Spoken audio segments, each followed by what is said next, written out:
আর জমিদারের পুত্রবধূও যায়। একজন সামনের থেকে আসতেছে, একজন সামনের দিকে যাইতেছে। দুইজনের ক্রসিং এর সময় ভিক্ষুকের গায়ের কাদা জমিদারের পুত্রবধূর গায়ে লেগে গেছে।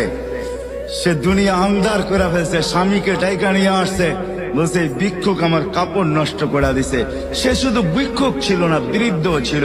বৃদ্ধ ছিল না শুধু, জীর্ণ ছিল, শীর্ণ ছিল। শরীরে কাপড় ছিল না, ফাটা চিরা কাপড় ছিল।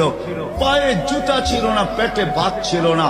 জমিদারের পুত্র সইতে পারে নাই, যৌবনী শক্তি সয় তো সয় কি কইরা। তার স্ত্রীর গায়ে ভিক্ষুকের কাদা, বস সমগ্র শক্তিকে হাতে জমা করা, একত্র করা বৃদ্ধের গালে বসায়। বৃদ্ধ কিচ্ছু বলে নাই, শুধু উপরের দিকে তাকায় দুই তিনটা শব্দ উচ্চারণ করছেন। শব্দগুলা হলো ইয়া মাল্লাহ তারা হলো ওয়ুন, ও আল্লাহ চোখে দেখা যায় না।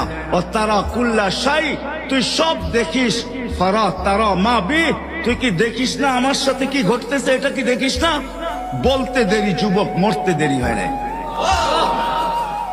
জমিদার চলে আসছে, প্রতিশোধ নিবে।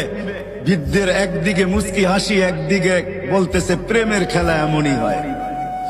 জিজ্ঞাসা করছে কিসের প্রেমের খেলা রে?